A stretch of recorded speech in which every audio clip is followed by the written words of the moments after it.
Good morning, dear friends. Thank you for joining us today, Thursday, February 3rd, the 2nd of Adar Rishon. We're gathered here to study the entire Talmud, one page and one line at a time. At this moment, Masechet Shabbos, chapter 11, page 101b. And we're talking about the laws of carrying on a boat or from a boat. The Mishnah talks about a whole bunch of scenarios. The central point of the Mishnah is actually not the boat, it's the sea, which has the law of a Carmelis. We've eased into a prolonged discussion about the laws of boating, or as we've been calling it, the laws of Jewish pirates. And we're going to continue that discussion. Yesterday, we reviewed a massive machlokas, a very big and relevant machloket, certainly for folks who live near the sea like us. And the question really is, when we say that the sea is a Carmelis, what do we mean? Do we mean the bottom of the seabed is a Carmelis, or the surface of the sea is a Carmelis? Now, for the uninitiated, they would wonder, who cares? What's the difference? But of course, we know there is a very big difference, because a Carmelis only extends above the surface 10 tfachim. And so if the seabed is the Carmelis, well then, most of the sea, certainly if you swim out as far as where Mark swims out to, it is certainly not a Carmelis. The surface of the sea would be a Makom Tor. That would be Rav Huna's position. However, if you say the Carmelis begins at the top of the sea, well, for starters, Mark, I don't know if you could manage to carry something or catch something 10 tefachim above the sea. Well, if a guy, what about if you're parasailing or something? Interesting. Yeah, interesting. But of course, the most real... We have background noise, Rabbi. I don't know where. Yes.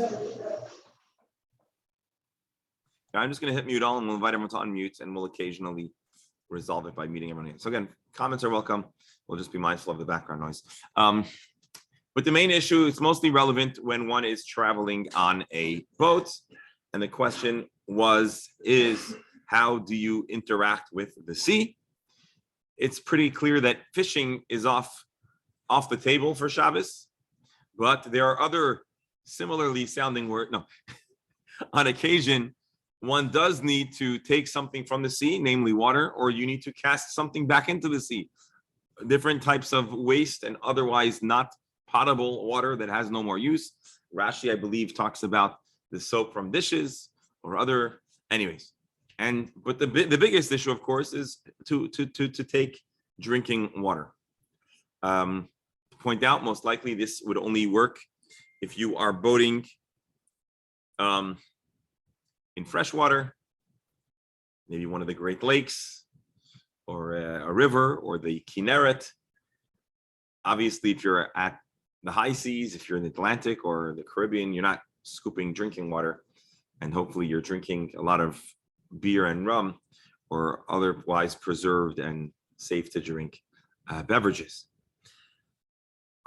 The Gemara paskins and the Rambam, as we saw, certainly paskins to follow the position that says that the Carmelis begins at the top of the sea, thus 10 tfachim in the air is also a Carmelis, and therefore we need to seek a variety of, or not a variety, we need to seek a halachic mechanism to convert that area of the sea to be a rishus ha-yachid, and then one would be allowed to draw water. And indeed, Rav Chisda talks about creating a platform which creates mechitzas, an eruv, if you will.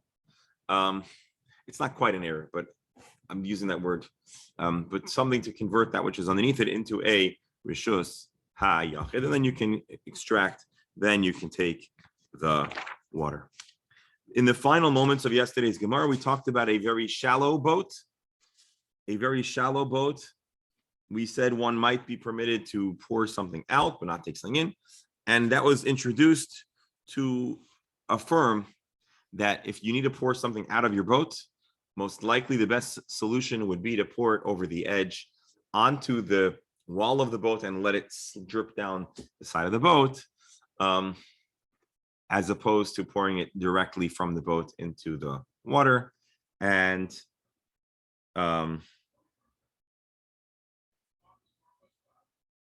So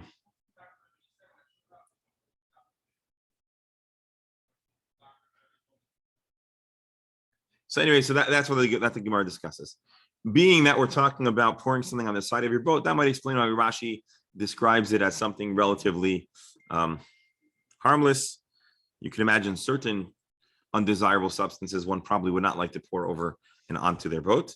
But anyways, that might explain Rashi's explanation.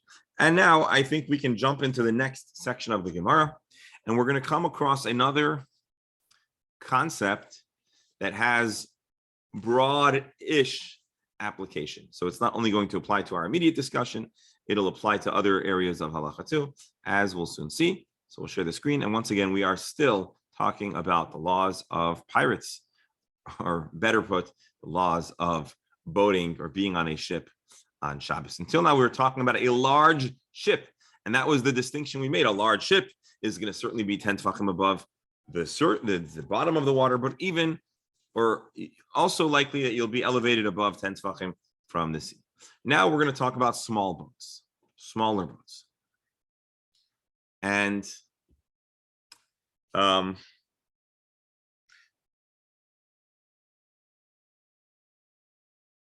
there may be varying interpretations. We're going to follow, we'll start with Rashi's interpretation, and then we'll see if we go any further.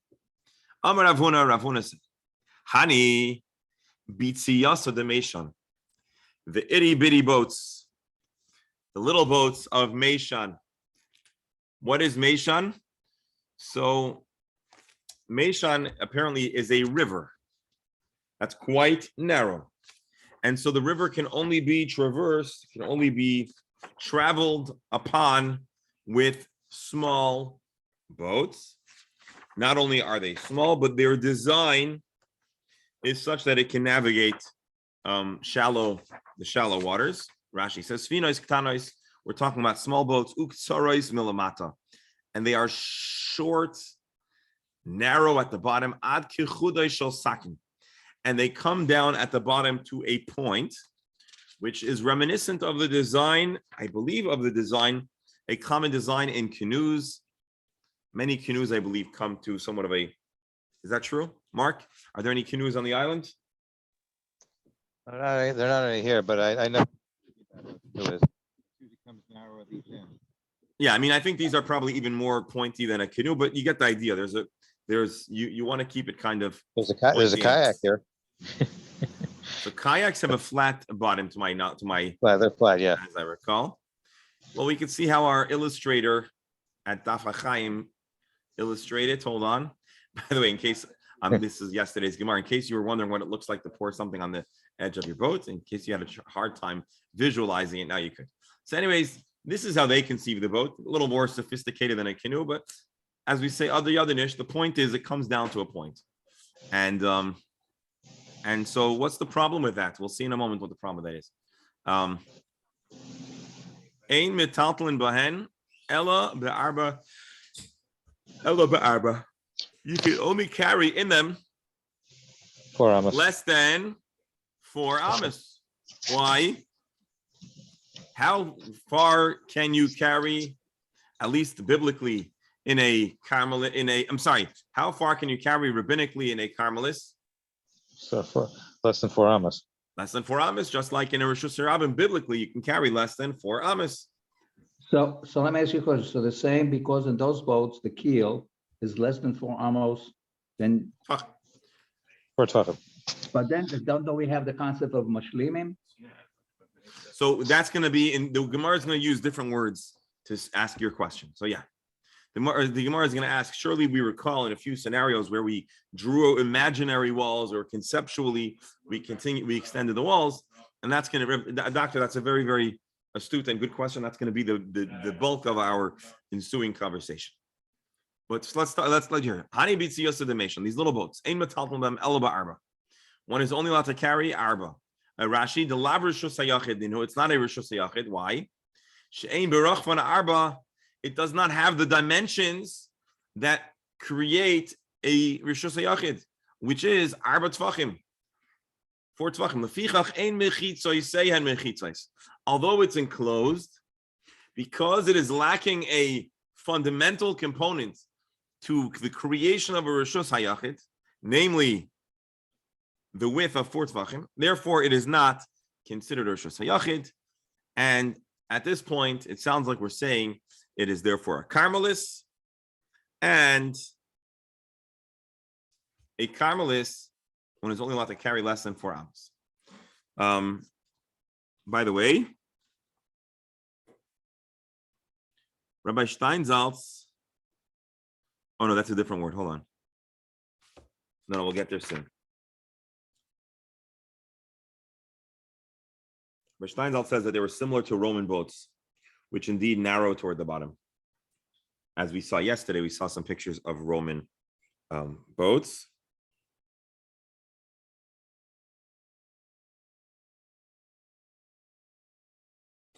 Interestingly enough, so again, Rashi explains they don't have a width of 4 Tvachim. The Gemara continues, V'lo yamaran, when do we say that you're not allowed to, that we consider these boats to be not a Rishus Hayachid? Elo she'ein b'pachas mishloisha arba. When within the bottom 3 Tvachim of depth, you don't have 4 Tvachim of width. Avol yesh b'pachas mishloisha arba, but if within the bottom 3 Tvachim, you have 4 Tvachim, even though it narrows further, leis lamba. In other words, the way I'm imagining a canoe's bottom, it's just a slight point. It is plausible that a canoe, if not for the shallowness of its walls, might have the required 4 Tvachim. It's got to be more. Well, if it's 45 degrees, it's probably would be more. Oops, misspelled that. You just got to figure out the sign of the angle. Actually, I may be wrong. Now that I'm thinking about it, Canoe actually has the bottom. a canoe has a flat bottom. I'm yeah. imagining the pointy part, but Yeah, this that's not the point bottom. isn't consistently throughout the bottom. So I misspoke. A canoe is probably not the right model. Canoes were usually hollowed out of tree trunks. Depending which technique you use, depending which, Okay. even let's I'm not say, talking even about today. no, I mean, I'm not- even in the Masoret of the Native Americans, there were 2 different types of canoes. You had the Masorah of using a hollowed out tree trunk, but you also had the Masorah where they used planks and it would fuse and dry together. And so there are varying. And then they would tar them. I think, Yeah. I think that the sailboats would have that kind of bottom. Any sailboat would have that kind of narrow, pointy keel.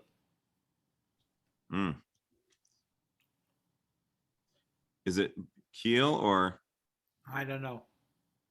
how do you spell it here? If you actually have a keel on the bottom of the boat, that's going to go way down and it's going to be very thin. But would that count? Oh, yeah. Because you have bottom of the boat and that keel is supposed to stabilize.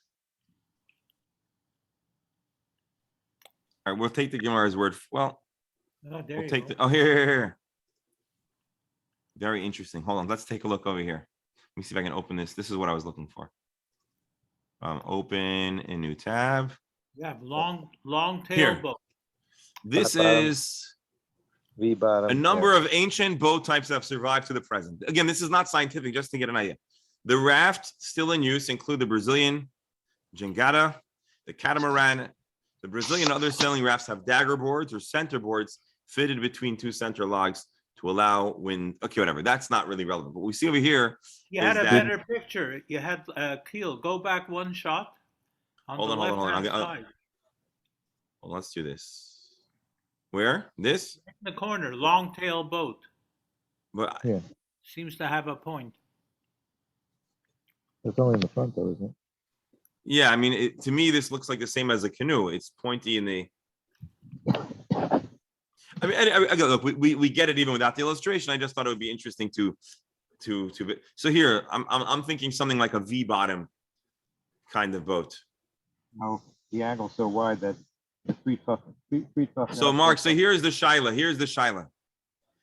If we'll measure up 3 Tvachim, at this point, is it 4 Tvachim wide? If it's 4 Tvachim wide, within 3 Tvachim, So then it's still considered to have the requisite width to be Rishus Hayachid. Again, I may to be honest, obviously these images are somewhat superfluous, but it's always interesting to see how boats were designed in reality. So again,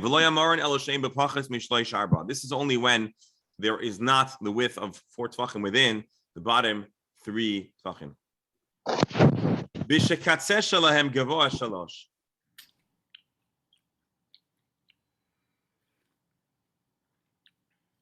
Hold on, let me see. Maybe I want to make sure I'm reading this correctly.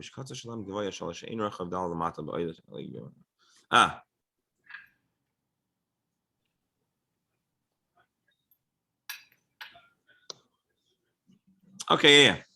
As we said. Actually, maybe we have a picture here, not that. Here. Here they do the math. They make us a diagram. The width of 4 tefachim, where does it first measure a width of 4 tefachim? Under or over 3 tefachim? That's essentially the question. Then we have no problem. And what happens if they fill up the pointy part from the inside of the boat with stuff?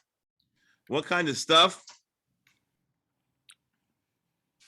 Why don't we measure the tefachim above the water line instead of under the water line? And then we can go 10 tefachim. It's like a lip being built up over let's say land, and becomes rishus. Well, hold on. Let's just back up for a moment. Right now, a Rishus HaYachid has two primary dimensions. It has its width and then the height of the walls, right? You're asking an important question about the height of the walls, but let's temporarily not think about that, because right now we're considering the criteria of the width as opposed to the height of the walls. And so if towards the bottom there's the requisite width, remember 3 tefachim we said is almost, in the eyes of halacha, the bottom 3 tefachim, we're comfortable compacting it. And so we don't mind if there is some kind of point, so long as the requisite. So still, why don't we measure it from the above water level instead of underwater? I hear what you're saying, because that's not, because we don't mind. We are comfortable having a Rishus HaYachid underwater level, underground even. And so just like a bore that's underground would still create another domain, I imagine it would be a good analogy of the boat, because the boat going under the water should be no worse than a bore into the ground. That's what I suspect. And as a matter of fact, yesterday we said Ara Samichta. In the eyes of halacha, we look at the mass, the density of water, to be halachically the same as the density of earth. Again, you can't stand on water, so there is a small difference there. But conceptually, just as earth fills up with space, we might consider the sea, for certain purposes, the ocean or the sea water to be dense. And let's not introduce other times where we said water may or may not interfere. Let's hold off on that for now. Suffice it to say, we're probing what to do with the narrow boat, and assuming that it remains narrow on its first good depth. That's a problem. Rabbi Nachum had a proposed solution, which is let's just begin measuring from the level of the water line, and that is a very interesting idea. In reality, halacha doesn't look at it that way. Although that is an interesting solution and a smart solution. Rabbi Nachum, then we have to consider the Dead Sea. Yeah.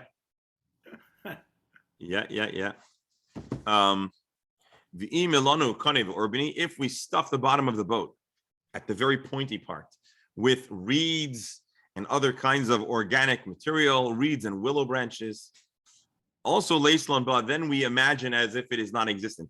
So basically, we look at the top, where the solid floor. So basically, if you would have a boat and you would you'd build out a floor or just fill it up, and it has the requisite width, that also would be okay to consider it a Rishus HaYachid. Rashi, ad makem rachavon. So let's say this may even be a halachic solution. The guy says, listen, I'm gonna have to be on my what do you call the boat again? I'm gonna have to be on a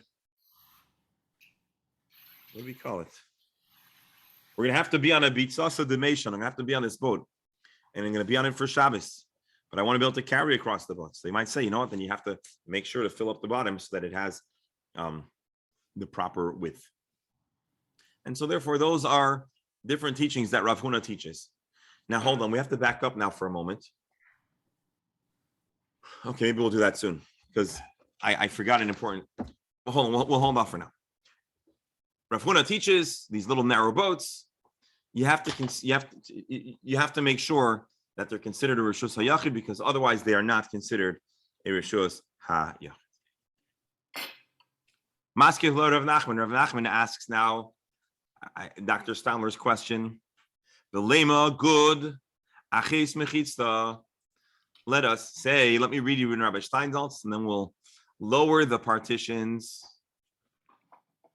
Or in Rashi's words, mikeneged midas rechavon ha'elyon ulamata.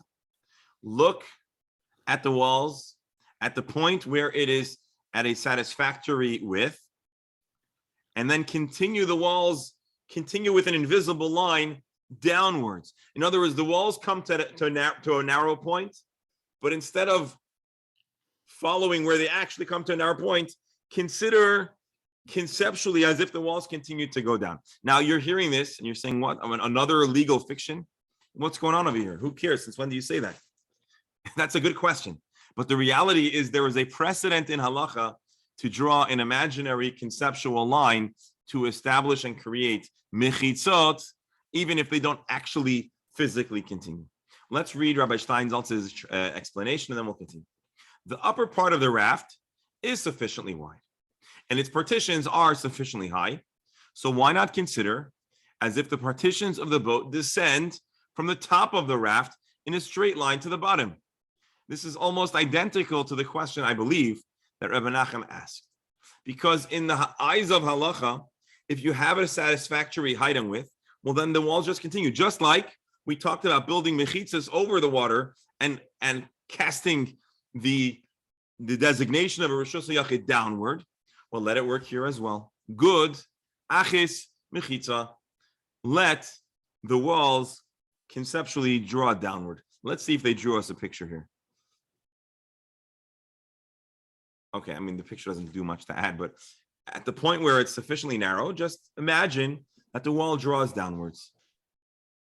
Rabbi, Yes. I think this issue has an application in city construction, like in ancient towns where they had very little space for building.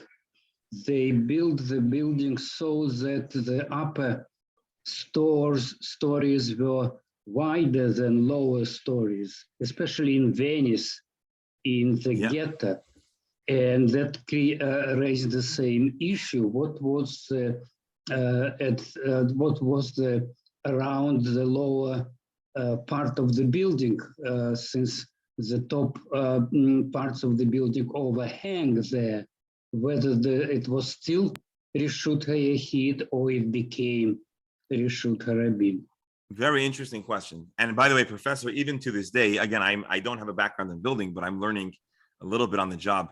And apparently, even to this day, on occasion, the city will be very rigid about setbacks on the ground floor, but they'll be more flexible on the higher floors. And so on occasion, they'll indeed allow a build out at a greater height to extend to the property line, even though on the ground floor, they may warrant sidewalks or distance between different properties. And so this is actually a relevant issue to this day. Just one more thing. I think if we imagine we've on different occasions, we've considered the halachic status of a Roman platia or plaza and the status of the common area and then the walkways and the area that take you into what we were calling stores, the chanuyot, and then you had a structure on top. And I don't remember now, but it's possible that the same scenario you're describing may have actually existed, where the structures came over, or in South Florida, the balcony might extend over the property line. And so, Professor, you're asking if we say that a wall doesn't only go upwards, but also casts downward, could that then establish the walkway or the area underneath to be in a Rishus Hayachid. And I guess similarly, Professor, in Venice, let's say the patio or the porch actually does extend over the water. Would we then designate the area under that wall to be a Rishus Hayachid? That's an interesting question. I hope I elaborated it accurately. I don't know if we're going to have the answer immediately, because we're going to start really at a very basic discussion of Gudachis Mechitza.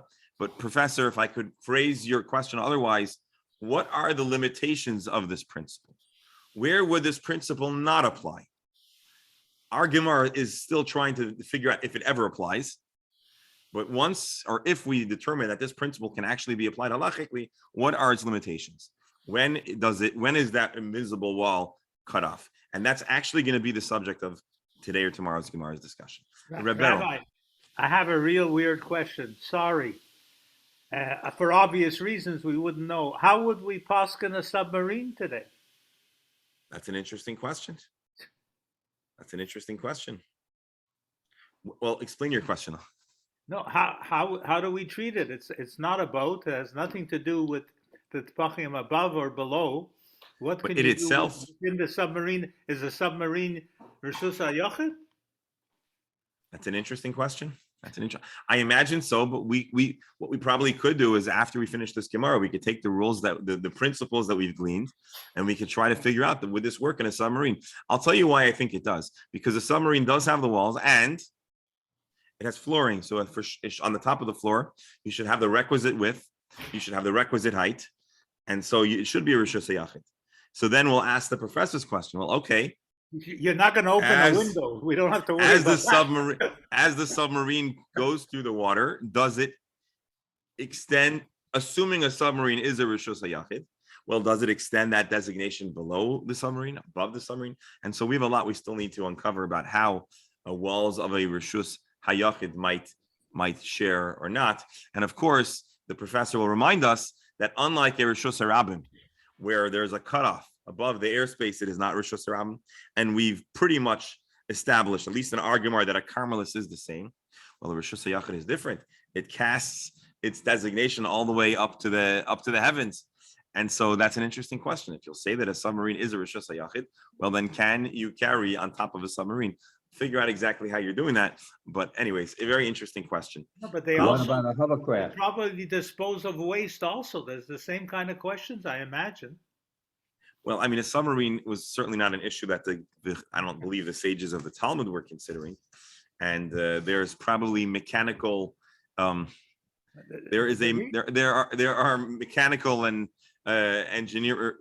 engineering solutions to the way that waste is cast. Rabbi, the reason that triggered the question, I just saw an article on from in the Navy who was promoted, I don't know to what level of admiral or whatever, the first Hasidic one. So that triggered the question. And Rebero, while we're going from not super likely but not implausible questions, you could ask the same question. What about if you are in a rocket ship or in a spaceship? Or what if you're flying with Elon Musk to Mars? So there are many questions, namely, when does Shabbos start and end? But assuming you could figure that out, well, are you in a Rishus HaYachid? Can you carry? If something floats in space, is it considered hanacha? Well, we're high enough to ask the Rebbeinu Shalom directly. We don't need to. No, but Rebbe, listen to the question. That's why it's called Lamala, based in Shalmala. Listen, a nut floating on the water is not considered in a resting pit state because it's constantly moving. But when you're in space and there's no gravity, well, then what is the halachic designation? When is there a hanacha? When is something be placed down? When is there an akira? These are interesting questions. Only in this chavrusa can you deal with these kind of questions. So anyway, but back to our question over here of gudachis and chitzas. How do the wall? Can we allow the walls to extend? So it starts off like this: V'lema gudachis. Let's assert the principle of gudachis and let's create this imaginary or conceptual walls. Let's give the power of the walls to continue downwards, thus causing the boat to be a satisfactory Rishus HaYachid. Now, there's more stuff we need to understand. Why would this, or how would this solve the width issue? Well, I guess if the walls conceptually are this far, let me rephrase the question. This is my personal question, not the Gemara's question. When we say that to be Rishus HaYachid, you need to have a certain amount of width. Are we saying it needs to have a certain amount of width between the two walls?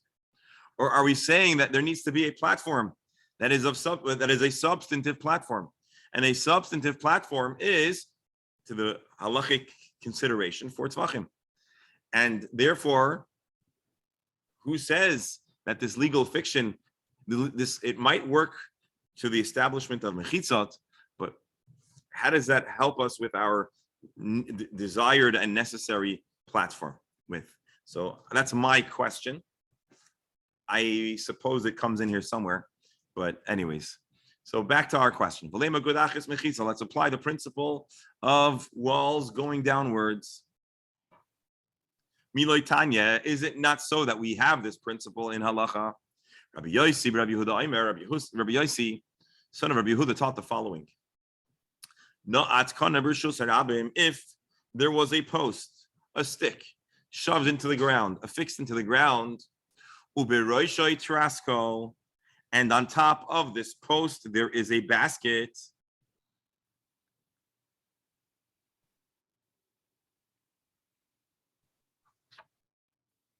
If you threw something and it actually landed upon it, this is considered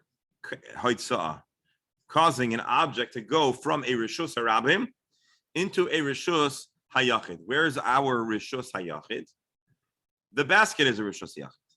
Now, what's the problem with the basket, Rashi?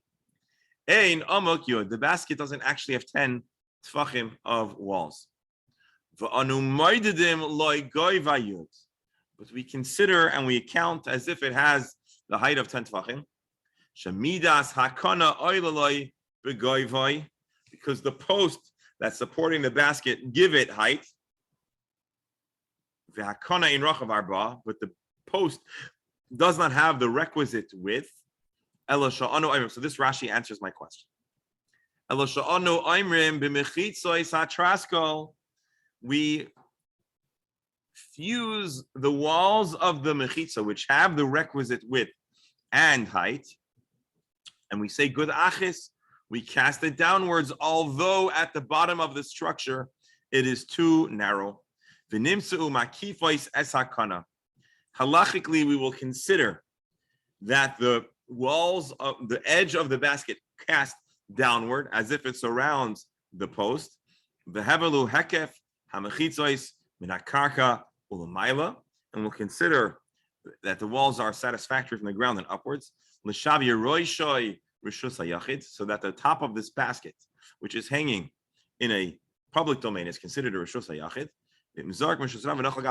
Again, let's see if there's a picture here. Yeah, I don't like this picture, but okay. So you have a post, and on top of the post you have a basket. I don't know why they choose to draw it like that. So we say that although the basket is relatively shallow, this picture again doesn't really portray any depth, but being that it has the width, and if you measure the stick along with the basket, it has the height. Although the height, it is not 10 tfachim of walls, but the structure is 10 tfachim, and we will consider as if these walls cast a line downwards to be considered a rishus hayachid. How does this possibly present a good analogy to our boat? Well, our boat is the same situation. It has height, it has width, but it doesn't have the width where to the full extent of the height. Again, it comes to a narrow point. But in the eyes of halacha, we'll imagine this wall continues downwards, thus merging or marrying the two factors, the width and the height. And in the eyes of halacha, we'll consider it to be a satisfactory rishus hayachid. So again, in both cases, it doesn't really have the proper height all the way to the bottom, but we will, meaning walls, but we'll consider the walls to project downwards to establish this as a rishus hayachid, to establish this as a rishus hayachid. And I suppose this answers my question. Alma, from this text, from this brisa, Amrinan, good aches mechitza, we see that we will create a legal fiction. We will imagine that the walls continue to cast downward to establish and create a rishus hayachid. So too in our scenario of the boat, hachanami nema good aches mechitza, we should be comfortable creating walls in our situation too. I want to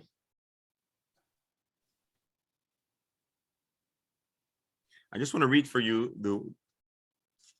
the way the way the Art Scroll describes good achitz mechitza. Maybe it'll give us a good definition. The Sinaitic principle, the Misinai principle. There's a principle that was floating around Jewish law and thought, Moshe Misinai, which is good achitz mechitza. Extend the walls downwards. Sometimes this is called good achis. You might find this in the laws of Shabbos. You might find it in the laws of Eruvin, and you might find it discussed in the laws of Sukkah, and anywhere else that there is halachically a mechitza is halachically significant. The principle states that we may view a wall as legally extending downwards from its tip to the ground below. And again, it's brought in Shabbos and Eruvin. Rav Nachman asks that we should apply this principle here and say the upper walls of the boat should be considered to be as legally extending downwards to the seabed below the boat, and it would therefore be rishus hayachid. Rabbi, could we look at this from the opposite side? What if what you're dealing with is narrow, and you want it to be wider? I'm sorry, I don't understand. If we're drawing imaginary lines, can we draw them in both directions? And let's say something would be okay and it's only wide at the bottom, at the top it's narrow. Could you imagine from the bottom up? Good question. I don't don't know if I'm making myself clear, but maybe. You're saying, what if something is wide on the bottom, narrow on top? Would we extend the walls the same way? The bottom to the top. Yeah, it would probably depend on many factors, but possibly. Actually likely, especially if it has the necessary. Well, let me back up. If it has the necessary 10 tvachim, then for sure. If it's more complicated than that, I don't know.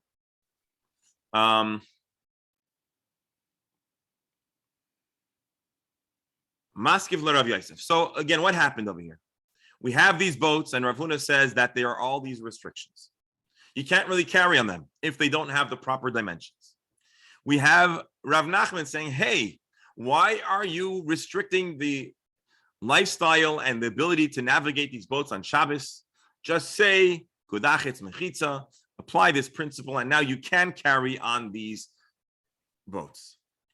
Now, Rav Yosef is going to challenge the explanation and the defense and the position of Rav Nachman. Rav Nachman is the one who said you can carry because good achis mechitza will draw an imaginary line, will extend the walls downwards. You're in a rishus hayachid. Shalom al Yisrael.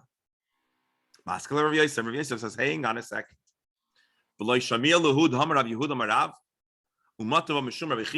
Surely you're familiar with this additional data point, which is Tani Allah. Rabbi Yehuda said in regards to our discussion of Gudachis, of the principle of applying, of casting the walls downwards. Don't you know that the Chachamim disagreed? And Chachamim poitrim, the Chachamim say if you threw something onto that basket that was suspended on a pole, you are exempt. If the Chachamim say you're potter, what are they really saying? That they do not consider this hanging bucket to be considered a rishus hayachid, because they do not allow the walls to be cast downwards, and therefore it's just a makam p'tor or whatever. Rashi, alma lo yamrinan gud achis lahater mechitza tluya. Obviously, the Chachamim will not allow us to cast a wall downwards.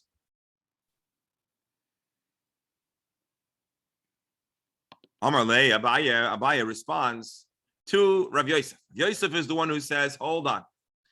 The majority opinion, the Chachamim don't say good achis.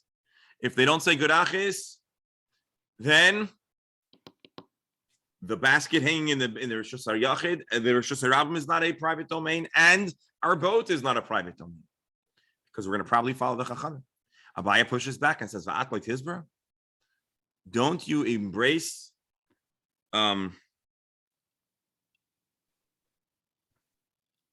you don't agree with good achis? You don't agree that we could have this principle of the walls being cast downwards? Rashi, you agree with these guys? Vatanya, there's a brisa that says, Amud b'rshus harabim givoy asar v'rochav arba. If you have a post in the public domain, which has 10 tfachim of height and a width of 4 tfachim, ve'ein bi'ikaro arba, but its trunk does not have these dimensions. V'yesh b'kater shaloi shloisha. At the bottom, it is more narrow to be 3 tfachim. So imagine, Mark, is Mark here? No. Give me a good example. We're talking about an inverted, not a triangle, but I guess a post which is narrow at the bottom and wider on the top. And the Brisa teaches us that that is considered a Rishus HaYachid, although at its base, it does not have the necessary dimensions to be considered a Rishus HaYachid. And so Abaya says, Alma Amrinan. From here we know that the halachic principle of good achis mechitza is a real principle that is halachically sound. Hachanami good achis mechitza. So just like our inverted post, which gets narrow, here's the picture in case you were wondering. Wide on the top, narrow on the bottom. It has the right height. It has the width on the top, not on the bottom. And we say, you know what? Draw an imaginary line. Good achis mechitza. This is considered a Rishus HaYachid. So Abaye says, hold on. You cannot deny that this is a real, enduring, halachic principle. You want an example? I'll give you an example. You give me a real life example. There are drums, those tallish drums Oh, that come to a narrower bottom. No, all the tables on the beach that they sink into the sand. The bottom is like a point. maybe.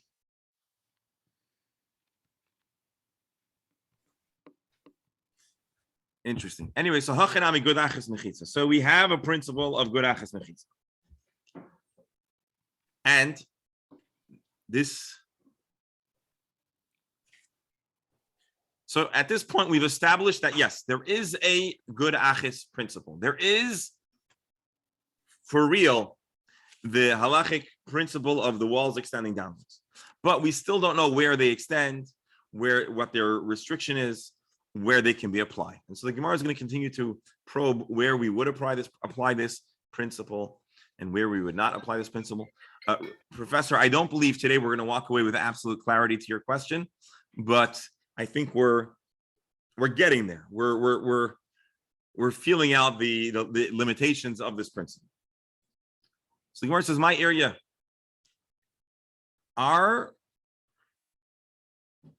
midi area. Can you compare the tapering post to the bucket on top of a pole? Midi area. Take that back. I'll defer to Rabbi Steinitz. Are you able to comfortably compare the tapering post to a boat? Hassam. I'm going to do a take 3 now. Take 3. We understand that there could be the application of good achis. We try to compare the boats to the bucket that's hanging on a post. Midi area. Kula Abai Amar Rav Yosef. The Maisi Raya v'Chacham Poitrim Klum Rayahi. Oh. Okay. Now you see, it's good to read Rashi first sometimes. We had a challenge.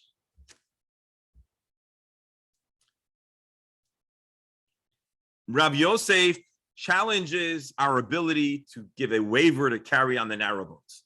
On what basis? On the basis that the Chachamim say if you throw something onto a bucket on a post, you are potter. With this presentation, with this case, we try to say that the Chachamim would tell you you're not allowed to carry on your narrowing boat. Now, the Gemara is going to ask, how could you ever try to compare the bucket on the pole to, or the basket on the pole, to our boat situation? Just because the Chachamim are not comfortable applying good achas, just because the Chachamim are not comfortable saying that the basket casts a wall downwards to the ground, does that mean that a boat should have the same restriction, and the boat, you would not be able to carry on the boat because the boat remains a rishus, it remains a part of the rishus harabim? Again, how can you compare the two? Hasam havile mechitza shagadiyim boikim ba. The basket on a post is a kind of, or basket, yeah, is a kind of wall that goats and other animals can pass through it. In other words, this downward casting wall is not effective to keeping out small intruders. Rashi. Milamata ba'ores tachas mechitzas atrasko. Underneath the basket, we have our imaginary walls. Shem shutais lahalam and akana lechosad. B'kias gidiyim me'akeves milamemar gudachis. Animals, maybe today we say a dog. The point is, this imaginary wall does not have the power to keep out critters. Sharei oivrim tachteha. Animals, goats, dogs, squirrels, they can all run underneath this basket. And so the walls not only are imaginary, but they are entirely ineffective. And the visual effect of livestock passing under it break up the hologram. They break up, they interfere with the conceptual walls, and therefore, in the case of the basket on the post, it is not considered a rishus hayachid, according to the Chacham. Aval b'sfina, Rashi says, a boat, leka b'kiyas kediyim, there are no goats passing under the walls of the imaginary line of the boats, she'ein lecha oiver tachtehen, because land creatures cannot pass under a boat in a sustained manner. V'chein ba'amud, similarly to our inverted post, although it narrows somewhat, it's still wide enough that you can't really have an animal comfortably passing underneath it.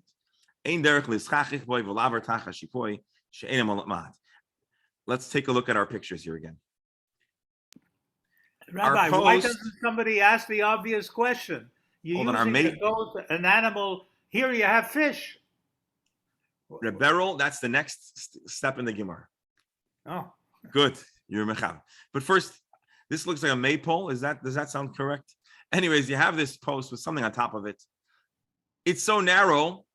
A goat, which is the principle, for whatever reason, a goat is the animal used in this discussion throughout the Talmud. A goat can comfortably walk under these walls. And so these walls are entirely ineffective. They are 100% not effective in keeping anything out. Whereas the narrowing post, which has considerable thickness, it has this conceptual ability to prevent a goat from passing through. Now, granted, they could straddle the wall, but that's not the common situation.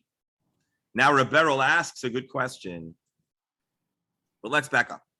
Again, how can you compare a boat to this post, a basket on a post? Goats comfortably pass under the basket, but they do not pass under the boat.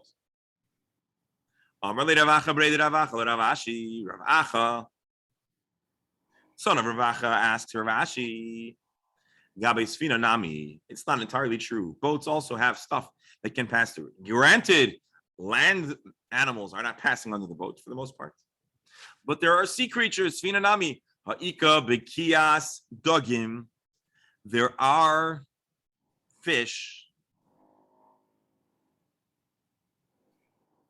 Reberol's question, right here in the Gemara. There are fish. I don't know, and again, I'm displaying my public ignorance here, and for all eternity because it's being recorded. I don't recall the exact reason why Chazal choose to emphasize a goat over other creatures. Why the goat? I'll tell you this. We have a cute play on words here, because the word for goat is gedi, and the word for fish is dagim, the same letters. So I don't believe that's the reason why we talk about gedim, but there is a cute play on words over here between dagim and gedim. Just to point that out. Amar Lei, the Gemara answers, Bikiyas dagim lo yishmei bikiya. You know what? We're not so perturbed by fish passing under the boat. That's not the same as a goat. Why? Why is there no difference?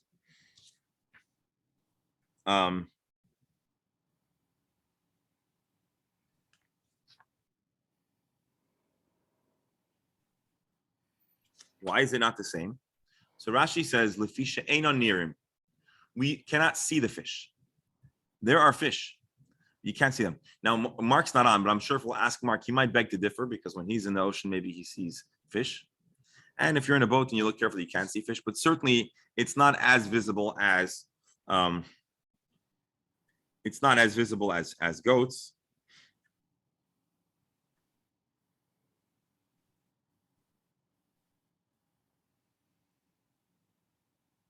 But at least it doesn't ruin our imagination. And I don't know, maybe some people are a little less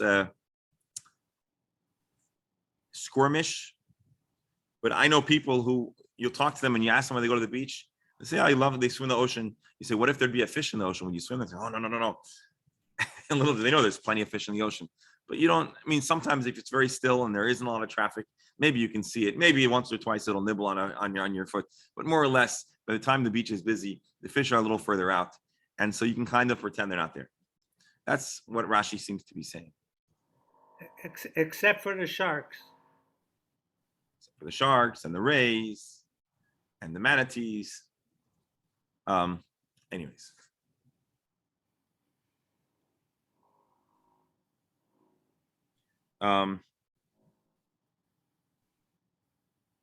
Maybe because they're part of the zodiac. Both of them, the Gedi and the Dag. So the Gemara is going to end off giving us a little bit of a different explanation. Interesting too. So the Gemara is going to end up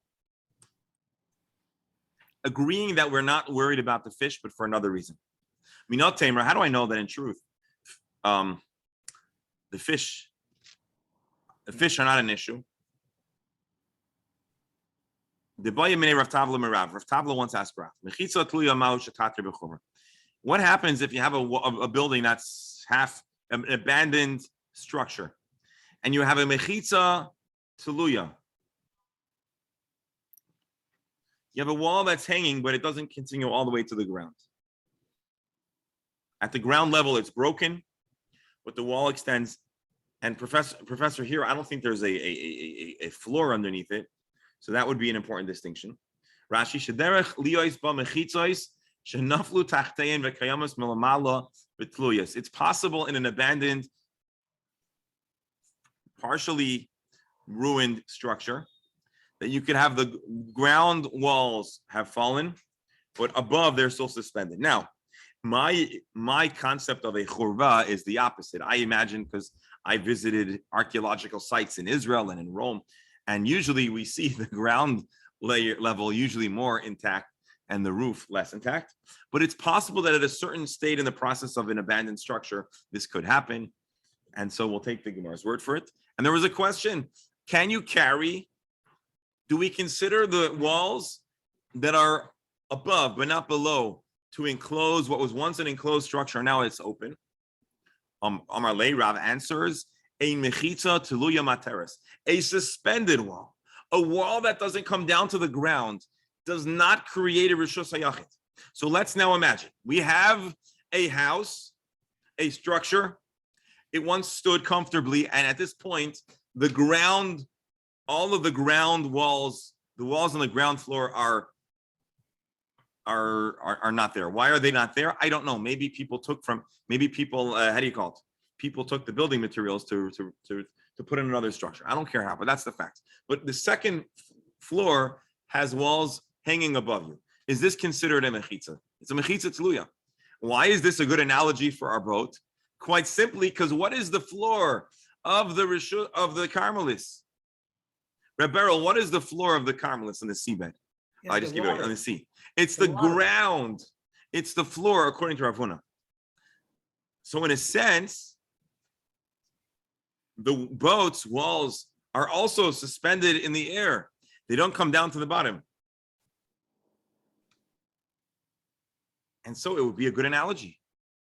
If a chorva, if the second floor walls cast downwards walls to contain the area to be considered a Rishus HaYachid, well, then we would say the same thing about a boat.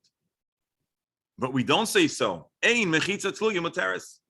A dangling, hanging wall does not work to consider a Rishus, an abandoned ruin to be considered a Rishus HaYachid. Rabbi, if I remember correctly. Hold on. We're middle of a sentence. 1 second. Elo b'mayim, with the exception of at sea. Why are the rabbis more lenient with mayim? Kalhu sheikelu chachamim b'mayim. The sages are more lenient when it comes to water. V'amai, why? Ha'ika b'kiyas dagim. Surely you know that fish swim under this imaginary well. Elo shma mina. From here we can infer b'kiyas dagim la shma b'kiya. For whatever reason, we do not consider the fish to be a problem. I suspect the answer here is kali kilu b'mayim, because people need water. Water is a necessity. And so the Chachamim are going to be more inclined to create a leniency and a waiver for a person to be able to take water. That's how I understood it, but that may not be the case. I may have misunderstood it. Rashi of Maim, Kigoin Gizutra. Oh, wow, we're over time. All right, but this is a good place to stop. This is really Gemara. So basically, here is the story. There are possible moments that a wall that we say good achis could work, and there are times that it's not going to work. When will it absolutely not work? Where we have a strong visual demonstration that the wall is not there. Professor, probably this would actually answer our question. If you have a balcony hanging over a busy thoroughfare, and people and their livestock and everything pass through it, so we're not going to imagine that the wall is there, because there is constant visual confirmation that this wall in truth does not exist. And so it's assuming we'll apply it. I'm not saying that with certainty, but that's what it sounds like. And so although sometimes the Gemara is comfortable applying what we might call a legal fiction, a conceptual wall, but if the hologram of the wall, the projected wall, is being constantly interfered with, for example, Gideon boy came by, goats or whatever passed through, so then we might not apply the principle. And so now we understand why sometimes we'll say good achis mechitza, the walls do extend down, and sometimes they don't. Possibly where we see that it's not there, we're not going to apply a legal fiction. Where no one knows or no one can actually witness the walls being messed up, for example, under the sea, perhaps we're willing to apply an additional leniency. But I believe the reason for the leniency is partially to do with the need, the human necessity for water. Belina, there maybe tomorrow we'll just revisit and Rabbi, just for 1 second. Yes. A suspended wall, if I remember correctly, the Churva synagogue in Jerusalem, what was left was the arch before they rebuilt it. Indeed. Nachem, you remember? Remember the Yeah, I Churva? remember. You know what's interesting? I never knew this till recently. Did you know the Churva synagogue? Let me stop recording. Hold on.